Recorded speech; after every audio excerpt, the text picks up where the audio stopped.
अस्सलाम वालेकुम, welcome to report card. मैं हूं अब्सा कोमल। गुज़श्ता रोज़ की कौमी असम्बली की कार्रवाई आप मुलाहिज़ा कर रहे थे। कल बहुत शोर शराबा हुआ। बिलावल भुट्टो ने तकरीर की, जवाबी तकरीर की मुराद सईद ने, और उसके बाद फिर ख्वाजा आसिफ को जब मौका नहीं मिला तो उसके बाद अपोजिशन ने वॉकआउट किया और भरपूर एहतजाज किया। इसी पर गुफ्तगू करेंगे अपने पैनल से। सवाल इस तरह से है, कौमी असम्बली में बिलावल भुट्टो के बाद ख्वाजा आसिफ के बजाय मुराद सईद की तकरीर, नून लीग का स्पीकर कौमी असम्बली असद कैसर से मुस्ताफ़ी होने का मुतालबा। क्या मुस्लिम लीग नून का ये मुतालबा दुरुस्त है, हाँ या नहीं? सबसे पहले हम सलीम साफ़ी साहब की तरफ जाएंगे। साफ़ी साहब, ये वैसे जो कल सूरत हाल बनी, क्या स्पीकर कौमी असम्बली इसको कंट्रोल कर सकते थे?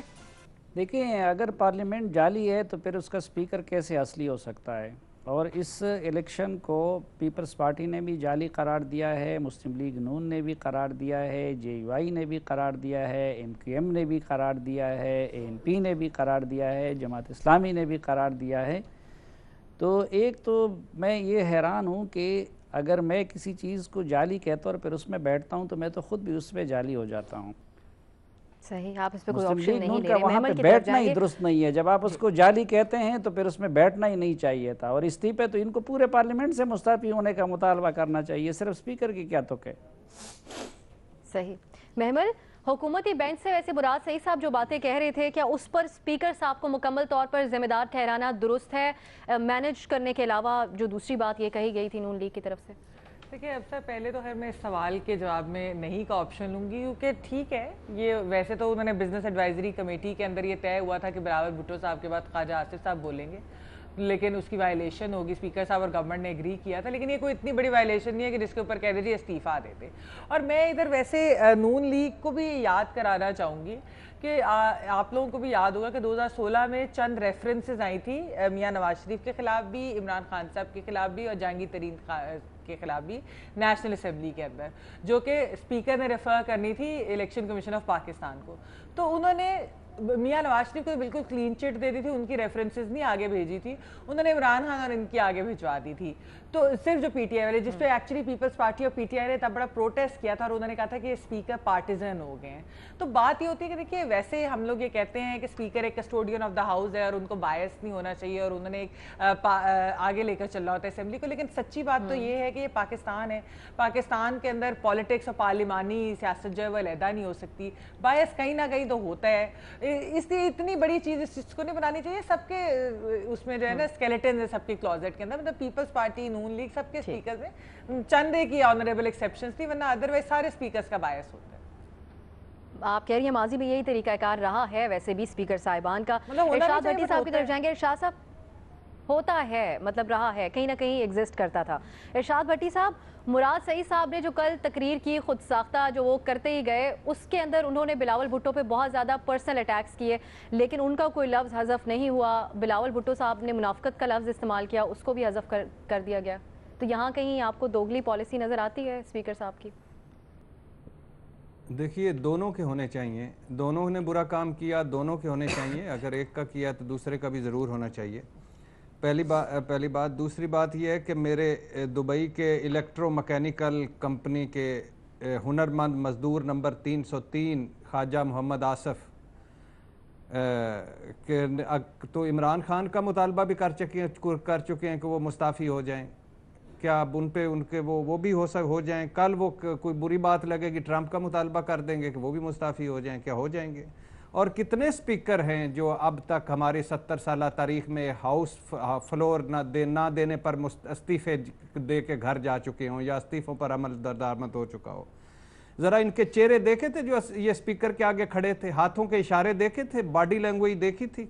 यानी ये तो इस तरह जैसे सासें नंदे लड़ रही थी आपस में, इस तरह इशारे कर रहे थे स्पीकर को और इस तरह कह रहे थे, और पीछे से क्या था, हाउस ऑफ लॉ। जब मुराद सईद तब भी बड़ी दफा उन्होंने कार्रवाई की, जब मुराद सईद, जवेद लतीफ़, नाजेबा फिक्रेबाजी हुई तो जवेद वो क्या मुर्तज़ा जवेद अब्बासी साहब स्पीकर चेयर पर थे, क्या उन्हें मुतालबा किया था उस वक्त वो इस्तीफ़ा दे गए थे? जब शेरी मज़ारी को ट्राली ट्रैक्टर और कोई शर्म होती है, कोई हया होती है वाला मामला हुआ था, स्पीकर अयाज सादिक थे, इस्तीफ़ा दिया था। 55 मरतबा अयाज सादिक को अपोजिशन ने 5 सालों में इस्तीफ़े का कहा। 28 مرتبہ مستعفی ہونے کو کہا، ریکویسٹ کی کہ استعفیٰ دے دیں، 55 مرتبہ انہوں نے فلور اپوزیشن کی بجائے حکومت کو دیا، اور اشارے کیا کرتے تھے وزیر پیچھے سے بیٹھ کر، اور ایاز صادق صاحب اس پر عمل کیا کرتے تھے۔ کیا اسپیکر کا اتنا استحقاق نہیں ہے، اس چیئر کا اتنا استحقاق نہیں؟ کیا مراد سعید ووٹ لے کر نہیں آیا؟ اسے عوام نے منتخب نہیں کیا، وہ اس ہاؤس کا ممبر نہیں ہے؟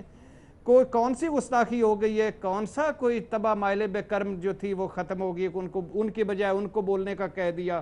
کل تک جب شہباز شریف صاحب چیئرمین پی ای سی یہی اسد کیسر بنوا رہے تھے پرویز خٹک صاحب کے ساتھ مل کر، جب منسٹر کالونی میں ان کو بنگلہ لے کر دے رہے تھے، جب خواجہ سعد رفیق کا پروڈکشن آرڈر جاری کر رہے تھے، جب اسد کیسر صاحب خفیہ ملاقاتیں کر رہے تھے، جب شہباز شریف صاحب جا کر ان کے شکریہ ادا کر رہے تھے، تب تک بہت اچھے تھے۔ آج برے ہو گئے ہیں، آج نیازی صاحب میں روزے سے ہوں ورنہ آپ کو جواب دیتا، آج برے ہو گئے ہیں، آج بولنے میں دیر کر دی ہے، تو وہ کمال ہو گیا، کمال ہو گیا جی، استعفیٰ دے دیں، استعفیٰ دے دیں۔ اور باقی سلیم صافی صاحب نے پارلیمنٹ کا کہا کہ جعلی ہے، اس میں چھوڑے فضل الرحمان کا بیٹا بیٹھا ہوا ہے، باقی چھوڑ دیں، باقیوں نے کیا کرنا تھا؟ دوگلا پن یہ ہے، بس وہ دوگلا پن نہیں ہے جو ادھر تھا، یہ ہے۔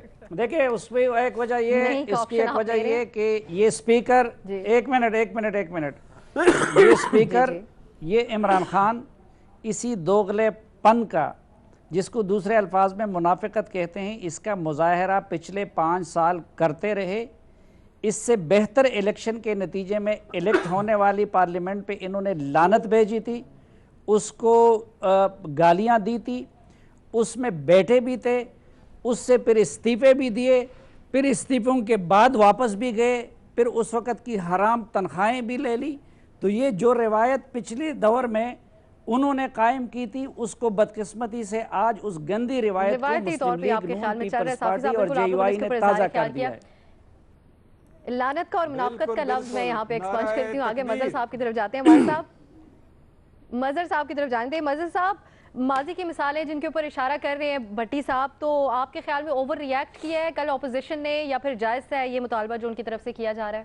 نہیں، میرا خیال ہے بالکل بھی جائز نہیں ہے۔ پہلی چیز یہ کہ اگر بلاول بھٹو کے بعد انہوں نے مراد سعید کو تقریر کی اجازت دے دی تو اس پہ کون سا طوفان آ گیا؟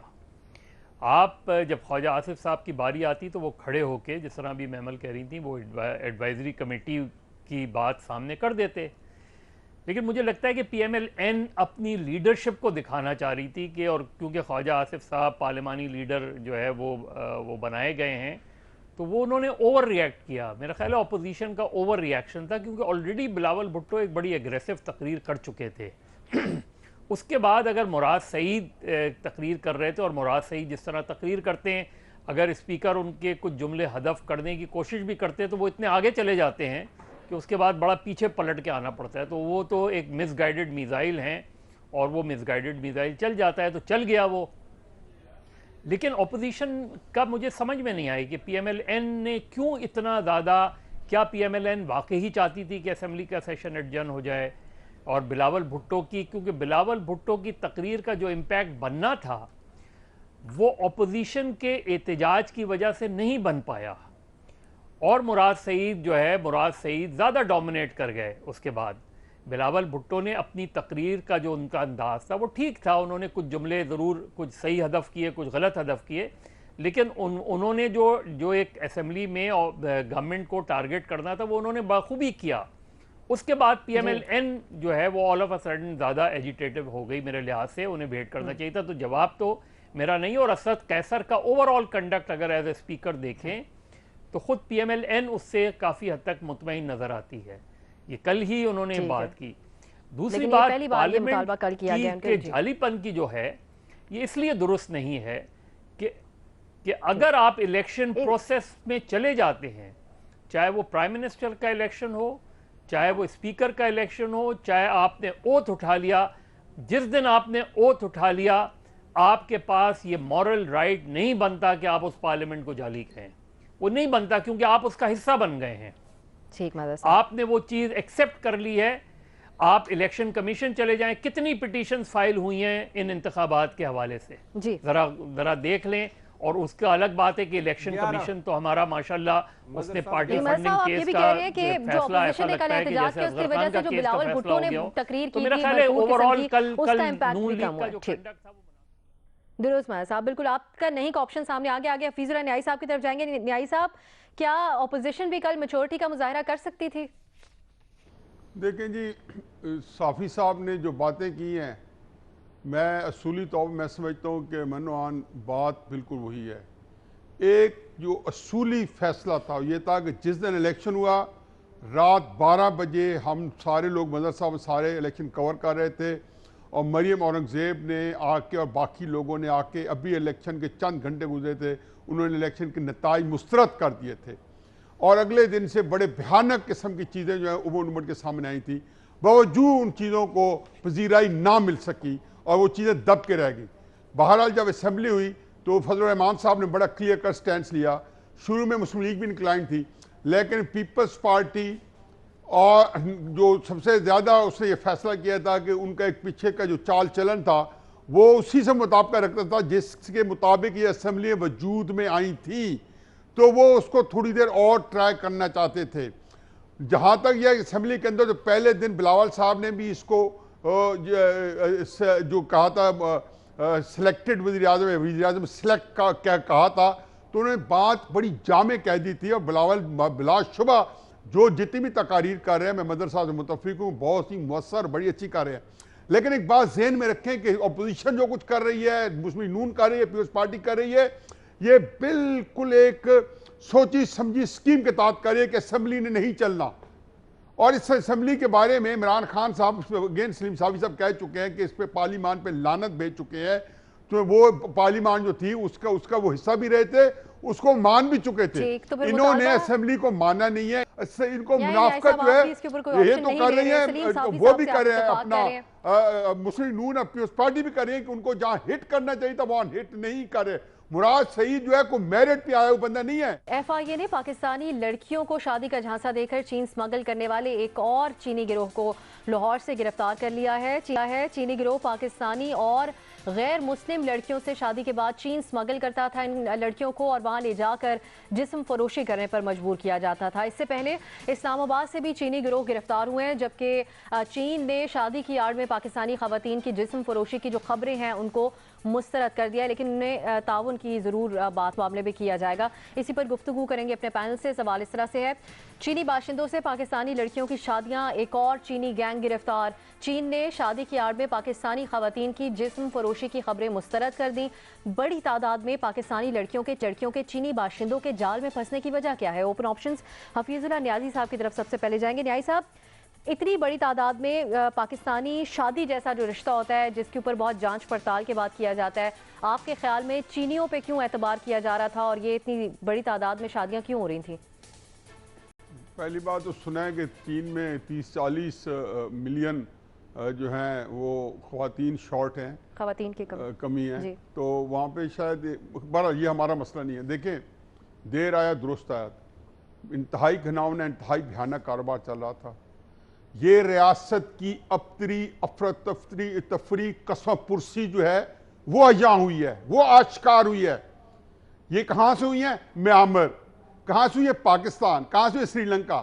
ایران سے کر کے دیکھ لیں. سعودی عربیہ میں بھی چائنیز جو ہے ہزاروں لاکھوں کام کر رہے ہیں اب تک، وہاں سے کر کے دیکھ لیں. یورپ کے کسی ملک سے کر کے دیکھ لیں، اور بھارت سے کر کے دیکھ لیں. کیوں؟ وہاں پہ ریاستیں قائم ہیں، وہاں یہ نہیں کام چل رہا. جہاں ریاستوں کے اندر بزدار، اور دوسرے کا نام مجھے بھولیا سلیم صافی صاحب بتائیں گے، کے پی میں ایک سے ایک بڑا شاہکار کا مضمون، یہ جب سامنے آئیں گے اور پھر ہمارے ساتھ بیٹھے ہوئے لوگ جو ہیں وہ ایک جھنڈا لے کے وہی سامنے پیش کریں گے، ریاست کا وہ چہرہ دکھائیں گے جو مسخ شدہ ہے، اس کو میک اپ کر کے رکھیں گے سامنے اپنی مجبوریوں سے، اور پھر تھوڑی بار کے بولیں گے، ساتھ ساتھ نکتے دیں گے، ساتھ ساتھ ان کے ساتھ سمجھیں گے کہ میں ان کی دم پہ پاؤں رکھ رہا ہوں. बीबी रियासत अफरा तफरी का शिकार है, न्यायी साहब, रियासत वैसे- कसमपुर्सी का शिकार है। ये रियासत न्याय क्या साहब, सिर्फ ये रोना ऐड रोए, करने दें कि ये जो होना वाकयात था तब जो से कुछ पेश हो आ रहा रहे है। जब हुकूमत नून लीग की थी। नून लीग की अभी थी, तो आश्कार मैं ये हुआ है, कह रहा हूँ ना, मामला नून खुला लीग है। की हुकूमत ने 4 साल नहीं, क्या नहीं। होता है, नून नून लीग की के अंदर कोई ही तो ये हुकूमत सारा नहीं थी। तमाशा हुआ है। नून नून लीग लीग की में तो कोई FIA उनके हुकूमत पास नहीं नहीं थी, थी। ये सारी नून लीग में तो तहरीक वजीर आजम इंसाफ की गिरफ्तार हो खराबियां गया था, हुकूमत नून लीग की थी। नून लीग में तो धरना हुआ था 2014 का, वो पेंट जिसका आज तक हाउस किसी ने बैरिक जवाब नहीं झूठ दिया। है। कोई बता देता कि रियासत को क्यों रियासत की चूल्हा हिलाई गई, और रियासत ने क्या कसूर किया था। वो 4 साल के साहब थे, जब वो कहता था जब बिजली महंगी होगी, जब पेट्रोल महंगा होगा तो समझो हुक्मरान चोर ठीक है। न्याय साहब, अब कौन चोर है बता देंगे। ठीक न्याय साहब, बहुत बड़ी कोताही आपके ख्याल में। मजहर अब्बास साहब की तरफ जाएंगे। मजहर साहब, अगर ये अथॉरिटीज़ वैसे इस बारे में अलर्ट हो सकती थी, जिस तरफ न्याय साहब ने भी इशारा दिया कि ये 5 एशियाई ममालिक हैं जिनमें ये वाकयात बड़ी तादाद में हो चुके थे और एक्सपोज भी हो चुके थे, और उसके बाद पाकिस्तान में पेश आए हैं। देखिए, पाकिस्तान में ह्यूमन स्मगलिंग का जो मामला है बड़ा पुराना है, और अभी जो न्याजी साहब बात कर रहे थे वो थोड़े जज्बाती हो गए। मैं सिर्फ इतना बता दूं कि हाल ही में, ज़्यादा पुरानी बात नहीं है, एक इंक्वायरी हुई थी ह्यूमन स्मगलिंग के हवाले से। फोर्ज डॉक्यूमेंट सबसे सीरियस क्राइम होता है अगर आप फोर्ज डॉक्यूमेंट्स के ज़रिए किसी को बाहर भेजें। वो बाहर भेजा गया, जिस अफसर ने बाहर भिजवाने में जिनका रोल था मुबैना तौर पे, उनके ख़िलाफ़ एक इंक्वायरी हुई। जिस अफसर ने इंक्वायरी की उसकी प्रमोशन नहीं हुई, जिसके ख़िलाफ़ इंक्वायरी हुई उसकी प्रमोशन हो गई। तो ये आपको बड़ा वाज़े हो जाना चाहिए कि कनाइवेंस के बगैर ये सारा रैकेट चलता नहीं है। इसमें कई लाख रुपए इन्वॉल्व होते हैं एक एक केस में। इसमें कल मेरी एक सीनियर FIA के बंदे से बात हुई, उसमें कुछ जेन्युइन केसेस भी हैं, जो जेन्युइनली शादी जिन्होंने की, ऐसे केसेस भी हैं। लेकिन एक बड़ा जो ग्रोह है वो पाकिस्तानी ख़वातीन को इंगेज करता है, वो अपनी बेटियों को बेचती हैं। और ये मुझे फर्स्ट हैंड इंफॉर्मेशन है कि एक लड़की यहाँ से ले गई, उसकी माँ ने उसको 5 या 15 लाख रुपए में बेच दिया, और इसीलिए उन लड़कियों के वालिदैन फिर हाथ नहीं लग रहे बहुत से केसेस में। तो इसमें ये एक बड़ा गैंग है, बहुत अरसे से रहा है। चाइनीज़ फैक्टर नया आया है, ये गालबन पिछले 2-3 साल का फैक्टर है चाइनीज़ फैक्टर, वरना दीगर ममालिक में यूरोप ले लें आप, दुबई ले लें, इसमें इतना बड़ा रैकेट है। पहले कराची एयरपोर्ट 80 की दहाई में सबसे बड़ा गढ़ होता था, बाद में हाल ही में इस्लामाबाद एयरपोर्ट तक ये काम रहा है, और बड़े बड़े ममालिक से बड़े बड़े लोग डिपोर्ट किए गए हैं फौज डॉक्यूमेंट्स के साथ, लेकिन कभी भी इस पे क्रैकडाउन नहीं हुआ। क्रैकडाउन किस पे करते हैं? जिन पे कर रहे हैं। जो अफसरान मुलव्विस हैं, मुझे बताएं कितने अफसरान गिरफ्तार हुए हैं ह्यूमन स्मगलिंग के केस में। हमेशा आप कुछ कारिंदों को उठा के पकड़ लेते हैं, कुछ ट्रैवल एजेंट्स को पकड़ लेते हैं, खत्म हो गई बात, कहानी वहीं खत्म हो जाती है। जो कनाइवेंस है, जब तक वो एक्सपोज नहीं होगी ये काम चलता रहेगा, ये पूरा का पूरा मामला एक्सपोज नहीं हो सकेगा। इरशाद भट्टी साहब, जो शादी करने वाले चीनी हैं, उतनी ही जिम्मेदारी अपनी बेटियां बेच देने वालों के ऊपर भी आनी चाहिए और उनके खिलाफ भी कार्रवाई होनी चाहिए आपके ख्याल में, ताकि ऐसे वाकयात दोबारा ना पेश आए। बहुत दुख हुआ होता है, बहुत अफसोस होता है। यकीन करें पिछले 1 महीने से ऐसी खबरें पढ़कर सुनकर, चीनी ये यानी वो चीनी बशिंदे आते हैं, एक एस्पेक्ट तो आपने सामने रखा कि वालिदैन बेचते हैं, बिल्कुल ठीक कह रहे हैं, 5 लाख 10 लाख, ये FIA ने जो गैंग पकड़े हैं उसमें ये बातें भी सामने आई हैं। दूसरा है कि जाली मुसलमान चीनी बशिंदे बन के, जाली मुसलमान बन के सुहाने मुस्तकबिल, सुहाने ख्वाब, अच्छा फ्यूचर, भाई को ले जाऊंगा, बाप को ले जाऊंगा, बहनों को नौकरियां करवाऊंगा, वो सारा लेकर उनके, और फिर जाके वहाँ ख़वातीन से जिस्म फरोशी कराना, उनके अज़ाब बेचना।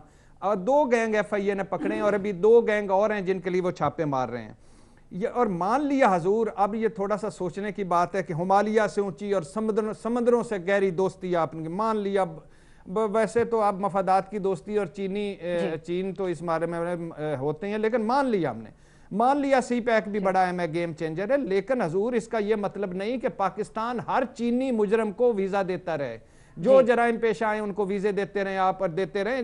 कोई ATM मशीन तोड़ रहा है, कोई मसाज पार्लर की आड़ में मुख्तलिफ धंधे कर रहा है, कोई नकली डॉक्टर बन बैठा हुआ है। जी, पाकिस्तानी लड़कियों के चीनी बाशिंदों के साथ ये जो शादियों का स्कैम है, इससे मुतालिक हम बात करें। महमल की तरफ जाएंगे। महमल, वैसे अब ज़माना बदल रहा है और लोग दूसरे मुल्कों के लोगों से शादियाँ करते हैं, फॉरेन नेशनल से, तो ये ख़ास तौर पे ख़वातीन के मामले के लिए ये कोई कानून साजी होनी चाहिए आपके ख्याल में, जिसके अंदर कुछ तरीक़ाकार हो, कोई चेक एंड बैलेंस हो हुकूमत की तरफ से भी, ये जो वाक़या है इसको, इन वाक़यात को सामने रखते हुए? देखिए इसके अंदर तो अब तक ज़रूर अगर कोई जो भी गैंग्स पकड़े जाते हैं, ये वाकई एक बात है कि इनको एक तो खैर ऐसी सज़ा देनी चाहिए, और ये नहीं देखना चाहिए कि क्योंकि चाइना से हमारी इतनी दोस्ती है या सी पैक है तो हम उनके बाशिंदों को सज़ा ना दे सके। ये चीज़ ज़रूर करे और फिर अपने लोगों को भी पकड़े। खैर जो वजह है, जो ये आपका ओरिजिनल सवाल है, मैं उसकी तरफ आती हूँ। मेरे ख्याल में कि देखिए एक ज़माना था कि अमेरिका को समझा जाता था लैंड ऑफ अपॉर्चुनिटी, फिर ये अभी जब 9/11 हुआ तो उसके बाद वीज़ाज बड़े मुश्किल हो गए, और एक ज़रा थोड़ा सा वो भी एक पाकिस्तान और अमेरिका की जिस तरह से दुश्मनी और वो सब कुछ चल रहा है। अब चाइना जो है ना, लोगों को इस तरह लग रहा है सी पैक की वजह से कि पता नहीं करोड़ों नौकरियां, अरबा रुपए, तो ये वो तो एक लैंड ऑफ अपॉर्चुनिटी नजर आता है। तो यहाँ पर जो है शादियों का ऑलरेडी एक तो अच्छे लड़के मिलने का फुकदान है, ये भी एक होती है प्रॉब्लम। फिर दूसरी चीज़ ये होती है कि एक फाइनेंशियल स्टेबिलिटी के लिए भी वो समझते हैं कि चाइनीज से शादी कर देंगे हमारी बच्ची का फ्यूचर सिक्योर हो जाएगा। लेकिन ये दूर के ढोल सुहाने ही होते हैं। असल में मसला तो कुछ और है कि ये सारे हमारे भी अपने लोग बीच में मिलकर इन गैंग्स के साथ मिसयूज कर रहे हैं इस चीज़ को। तो गवर्नमेंट को ज़रूर इसके ऊपर एक्शन लेना चाहिए और इस तरह के जितने भी रैकेट्स हैं उनकी मिसाली सज़ा देनी चाहिए, ताकि आइंदा से लोग इस तरह की हरकत करने से पहले 10 बार सोचें। यानी इस बारे में अवेयरनेस ना होना और गुर्बत को भी एक वजह कहा जा सकता है। फाइनेंशियल स्टेबिलिटी, इकोनॉमिक और फाइनेंशियल स्टेबिलिटी को मैं ऑप्शन लूंगी। साफी साहब आप क्या समझते हैं? देखिए, एक तो वजूहात इसके मुख्तलिफ हैं। सबसे बड़ी वजह तो गुर्बत है, फिर हमारा अखलाकी इन्हितात है, और फिर सबसे बड़ी वजह कि इस रियासत का अपनी शहरियों की इज़्ज़त, जान, माल के बारे में बेहिसी है। जितनी पाकिस्तानी रियासत अपने शहरियों से मुतालिक लापरवाह और बेहिस वाक़या हुई है, दुनिया की कोई रियासत आज तक हमने नहीं देखी है। वो तो असल वजूहात है। जो चीन का स्पेशल एक मामला है, हम एक ये गलती करते हैं कि एक तो हम तिजारती और स्ट्रेटिजिक ताल्लुकात को मिक्स कर देते हैं, चुनांचे फिर हम तिजारत में भी उन मुल्कों के साथ डील नहीं करते। और चीन के साथ हमने यही किया है कि नवाज़ शरीफ और उनकी हुकूमत ने उन स्ट्रेटिजिक वजूहात की बजाय सी पैक पे कोई अच्छी सौदेबाजी नहीं की है। बहुत सारी जगहों पे चीन को फेवर दिया गया है। फिर हम इस तरह के ममालिक को एक तकद्दुस दे देते हैं, उनसे मुतालिक लिखना, बोलना, जेनवन तनकीद करना भी हम मुल्क दुश्मनी समझते हैं। जिस तरह कुछ अरब ममालिक से मुतालिक हमारा रवैया था, अब चीन से मुतालिक हमने यही रवैया अपना रखा है। लेकिन हमें ये बात याद रखनी चाहिए कि ये चीन के मामले के हमारे यहाँ बड़े सोशल असरात भी मुरतब होंगे। चीनी हमारी तरह की एक कौम है, उनकी करोड़ों की आबादी है, वो हर उस तरह के काम करते हैं जो मशरिकी लोग करते रहते हैं। तो अगर हमने उसकी आड़ में इनको इसी तरह शुत्र बेमहार की तरह छोड़ दिया तो हमारे साथ भी और इसी तरह की बहुत सारी मुआशरती कबाहतें भी आ सकती है। इसलिए दोस्ती, स्ट्रेटजिक ताल्लुकात, ट्रेड अपनी जगह पे, लेकिन हमें वही रवैया अपनाना चाहिए। इनसे मुतालिक अपने मुल्क के कवानीन पे सख्ती से अमल करना चाहिए, चीन से मुतालिक भी। बिल्कुल सही। दोस्ती या स्ट्रेटेजी एक तरफ साफी साहब आप कह रहे हैं, लेकिन इस तरह के मामलात के अंदर एतबार करने के मामले के ऊपर ज़रा सोचना चाहिए। दूसरा, रियासत के ऊपर भी जिम्मेदारी इसकी आती है। हमारे तमाम तज्ज़ियाकारों की राय में ये भी कहा गया है। आप सबका प्रोग्राम में शिरकत के लिए शुक्रिया। इजाज़त दीजिए नाज़रीन, खुदा हाफ़िज़।